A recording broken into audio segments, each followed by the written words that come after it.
Hi. I just actually finished a book. You had it on your little excerpts that you do. It's Waking the Witch. And I think it was like a couple of months back.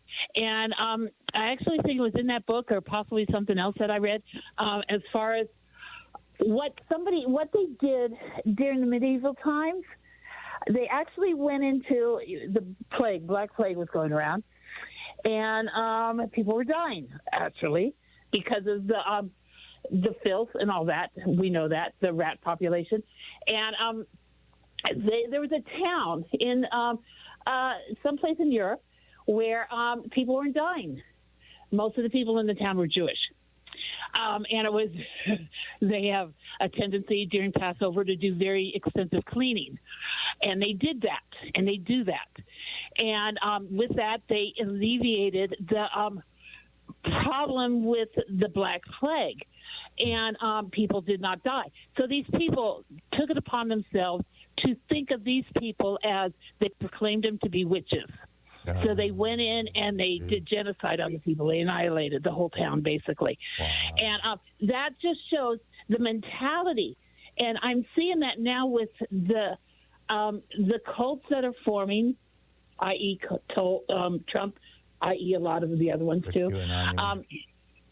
Yeah, where people, they fall in, I think it's an elementary need, organic need, where we need to follow a leader.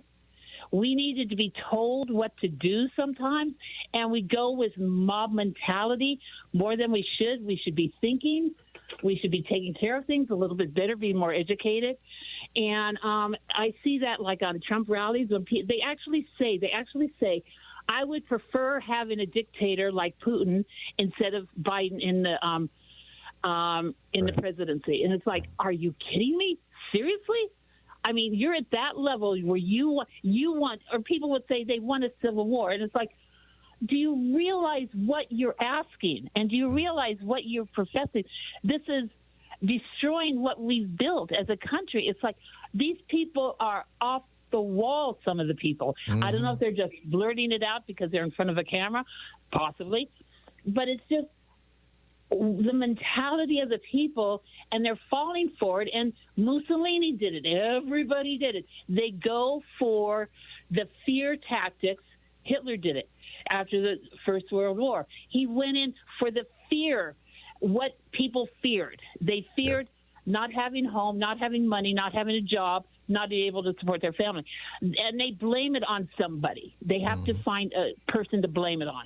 We have ours that we blame it on. This is always the case with fascists. People fall for it. Huh? This is always the case with fascists. I know. And it's like they would prefer having that. And it's like, do you even know what fascism is? Do you even know what Putin has done to his people? And it's like, this is so sad. Do you realize what Mussolini did to his people? Yeah, these people are ahistoric. They have no understanding of history. They didn't, we don't do a good job of teaching history or civics in our public schools, and haven't since the Reagan era, since Reagan cut, federal aid to education by 20%, and it's really never been restored.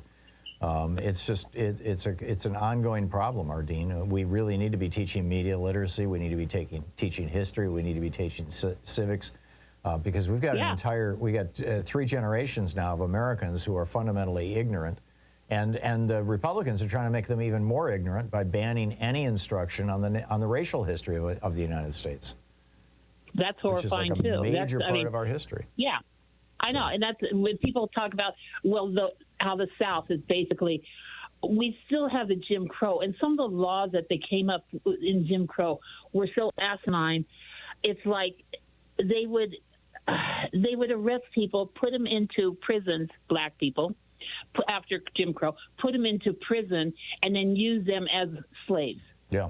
Well, they still do. That's what they did. The 13th Amendment says that slavery is over in the United States unless you've been convicted of a crime, in which case you may still be a slave. The difference is that you're held in slavery by the state. But now that the state is privatizing these prisons, you've got private corporations that literally own slaves in America today in 2024. I know. Ardeen, I got to move along, but your points are very, very well made. Thank you so much for them.